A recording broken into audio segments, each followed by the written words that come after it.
Muito boa noite, que a paz do nosso Mestre Jesus esteja com todos nós nesse instante. Vamos iniciar nosso estudo da noite com uma oração, uma prece, e endereçamos a Ele, o Mestre Divino, que tantas lições maravilhosas trouxe para todos nós, e que hoje temos a oportunidade de conhecê-las melhor por meio do ensino dos espíritos amigos, dos mensageiros do alto, que pela mediunidade de vários irmãos, mas principalmente do nosso querido Chico Xavier, nos trazem essas histórias, esses contos, essas narrativas que ilustram passagens do Evangelho, passagens que servem para todos nós como guias de luz. Muito obrigado, mestre amigo, abençoe nosso lar, nosso ambiente de trabalho, onde quer que estejamos nesse instante te ouvindo, porque essas são suas mensagens que vêm para nós, para nossos breves comentários, e que a sua luz esteja em nossos corações, hoje e sempre, que assim seja.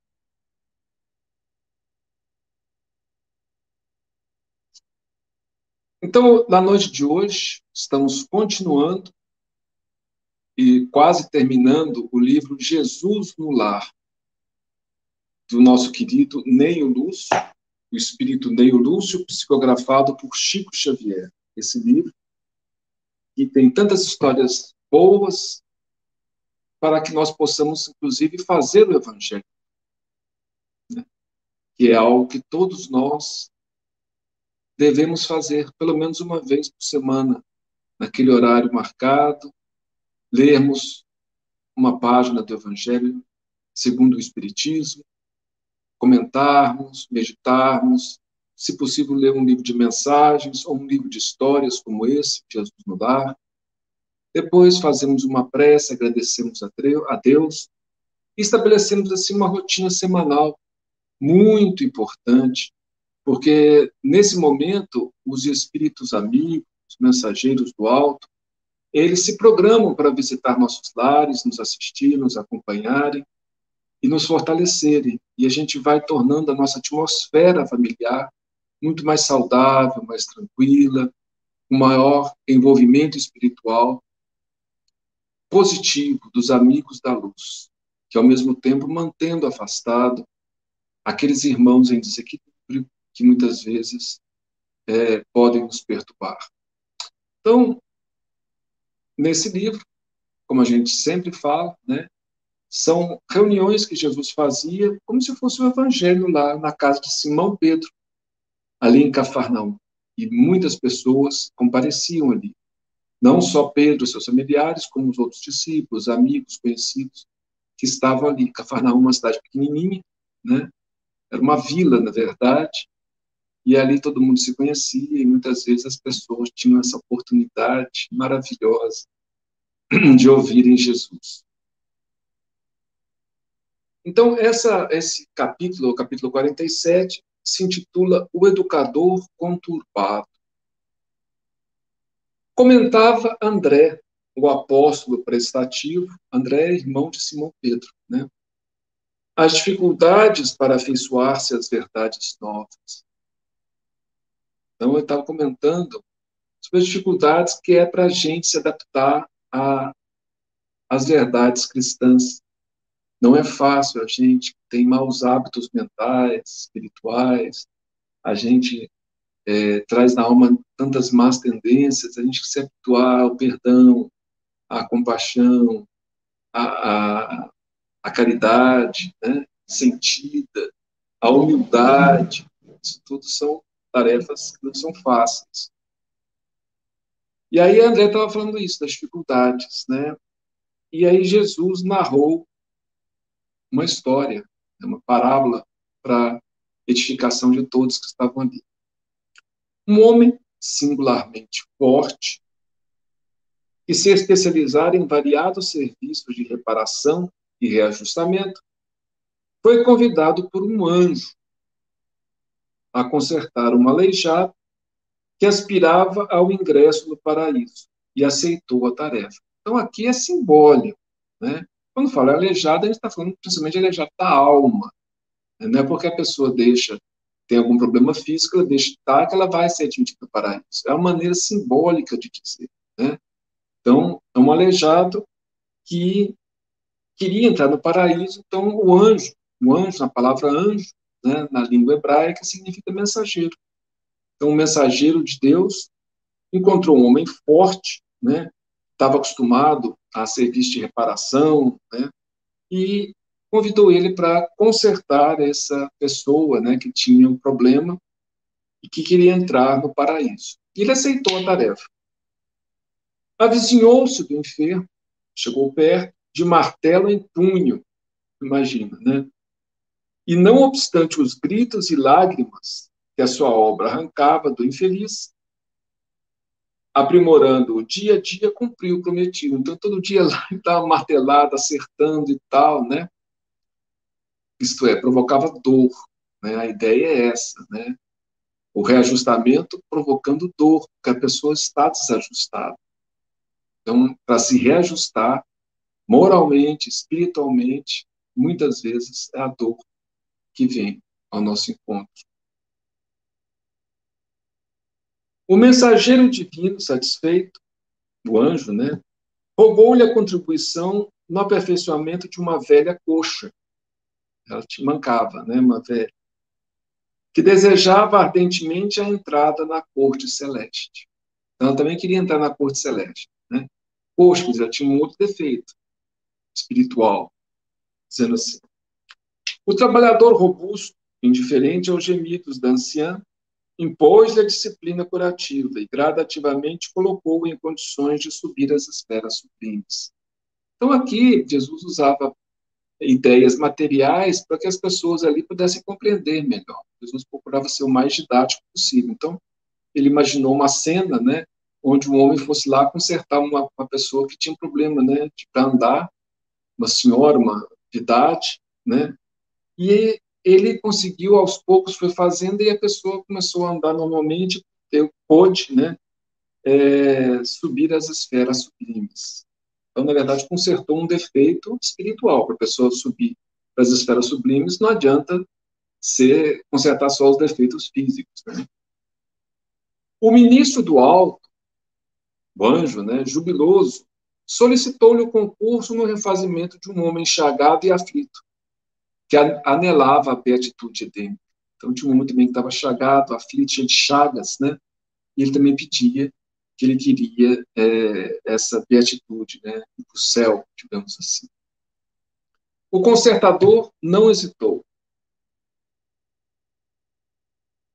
Absolutamente inacessível aos petitórios do infortunado, queimou-lhe as úlceras com rigor e atenção, pondo em posição de elevar-se.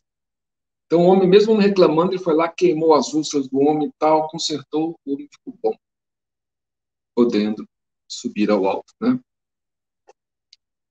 Terminada a tarefa, o anjo retornou-lhe e requisitou-lhe a cooperação em benefício de um jovem perdido em maus costumes.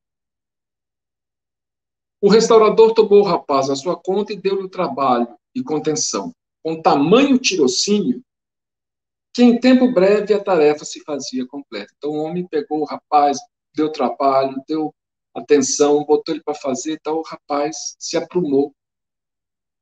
E em breve tempo, o rapaz tinha deixado o mau caminho, né? E assim, o emissário de cima pediu-lhe colaboração em diversos casos complexos de reestruturação física e moral. Até que um dia o emérito educador, entediado da existência imperfeita na Terra, implorou ao administrador angélico a necessária permissão para seguir em companhia dele na direção do céu. Então, ele pediu, ele estava cansado já das coisas aqui da Terra, né? Então ele falou assim, deixa eu subir com o senhor, né? Pediu para o anjo, em direção ao céu. Já que ele fez tanto, né? Ele consertou tanta gente. O embaixador sublime revistou minuciosamente. Aí o anjo foi observar ele, né? e informou que também ele devia preparar-se com vistas ao grande cometimento. Mostrou-lhe os pés irregulares, os braços deficientes e os olhos defeituosos. E rogou dessa vez reajustasse ele a si mesmo, a fim de levar-se. Então ele viu que o homem, né, que reparava os outros e reajustava os outros, também precisava de reajuste. Isso é muito simbólico para nós, porque às vezes a gente está na tarefa cristã, espírita, por exemplo, a gente está fazendo palestra, a gente está coordenando estudos, a gente está fazendo coisas, né, em benefício dos outros, e as pessoas muitas vezes realmente se beneficiam. Mas muitas vezes a gente esquece que a gente também precisa corrigir correções. A gente acha que porque a gente tem essa tarefa, qualquer tarefa que seja, né, no movimento espírita, né, então, eu vou lá, ajudo os pobres, faço sopa, dou palestra, escrevo livros, excelente, é muito importante, tudo isso é fundamental para a nossa renovação íntima. Mas é importante que a gente esteja atento com essa renovação e não faça as coisas pensando que nós não precisamos mudar. Não existe isso. Todos nós aqui na Terra precisamos mudar. E a tarefa em relação ao próximo, o principal motivo é para a nossa mudança íntima. Ajudando o próximo, nós deveríamos olhar para os nossos defeitos, por exemplo, ao se aproximar de alguém que tem um problema moral, por exemplo, né? Nós temos que olhar para nós mesmos, que isso sirva de espelho para a gente. Será que eu também não tenho? Né? Será que eu também não tenho que me corrigir? Então, muitas vezes nós queremos corrigir os outros, mas nós não nos corrigimos. Com isso, a gente não pode ter acesso à felicidade íntima das pessoas que promoveram a melhoria espiritual. Porque as pessoas que promoveram a melhoria espiritual tiraram de si aquilo que impedia eles de serem felizes. Quer dizer, tiraram de si a inveja, tiraram de si o ciúme, tiraram de si o orgulho. Tudo isso são sentimentos, são posições espirituais que nos tornam infelizes. Né? Se a gente não faz isso, a gente também não consegue ter acesso a esse reino espiritual, né? O reino dos céus, na simbologia do Cristo.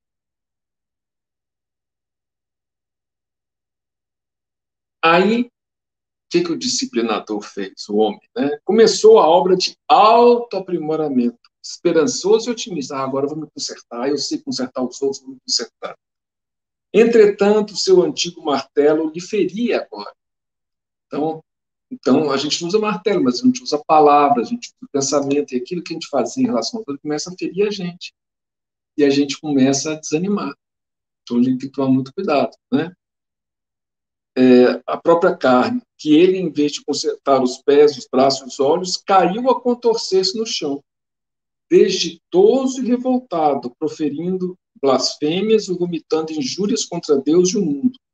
Quase paralítico e quase cego. Então, aí ele piorou a situação dele. Ele começou a se revoltar, caiu no chão, começou a... Né? É o espírito que, quando vai se tentar consertar, não aceita. Né? Começa a ver que não é fácil. Precisamos renunciar a certas coisas, precisamos nos disciplinar. Né? E aí o espírito se revolta contra Deus, contra a vida, etc. Ele mesmo não suportara o regime de salvação que aplicara aos outros. E o próprio anjo amigo, ao reencontrá-lo, com extrema dificuldade o identificou. Tão diferente se achava. Então, o anjo viu ele, né, até achou difícil encontrar, porque era um forte, mas estava ali contorcido, rebelde, né, caído. Fim do longo exame a que se submeteu o infortunado, o mensageiro do Eterno não teve outro recurso, senão confiá-lo a outros educadores, para que o reajustamento necessário se fizesse com o mesmo rigor salutar com que funcionara para os outros, a fim de que o notável consertador se aperfeiçoasse convenientemente, para então ingressar no paraíso. Então, o que ele fez? Entregou a outros consertadores para que usassem as mesmas técnicas com ele, para que ele pudesse realmente se reajustar e entrar no paraíso. Diante da estranheza, o pessoal achou estranho, né? porque as pessoas tomavam pé da letra, como assim, né, e tal, tem que entender a simbologia do Cristo. Diante da estranheza que senhoreara o ânimo dos presentes, das pessoas que estavam lá ouvindo Jesus, né, o Senhor concluiu: usemos de paciência e amor em todas as obras de corrigenda, e aprendamos a suportar as medidas com que buscamos melhorar a posição daqueles que nos cercam. Porque para cada espírito chega sempre um momento em que deve ser burilado com eficiência e segurança para a luz. Então, nós devemos sempre buscar o amor, a compreensão, né? Mas, às vezes, o espírito é rebelde. Quando fala com o espírito ele estava aleijado, porque já estava deformado espiritualmente. Então, muitas vezes, o amor semeia e tudo mais, mas Deus permite que a dor venha visitar para transformar, porque a dor realmente é capaz de nos transformar. Se soubermos aceitá-la como mestra, né, eficiente, a gente, porque muitos valores nossos são colocados abaixo, aquilo que realmente é importante começa a se mostrar, né? Aquilo que era tão supérfluo, que a gente dava tanta importância, a gente começa a ver que não era tão importante assim. A gente começa a ver que os defeitos que a gente tem começam a cansar a gente, fazer mal. Então, é um processo que às vezes é doloroso. E quanto mais, digamos, aleijado, entre aspas, isto é, quanto mais deformado espiritualmente nós estivermos, mais doloroso se torna.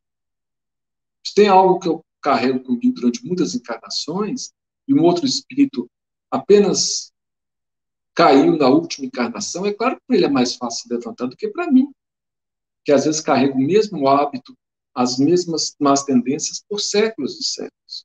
Mas é preciso, e muitas vezes a dor é a mais eficiente, faz mais rápida, né? O efeito mais rápido na nossa melhoria espiritual.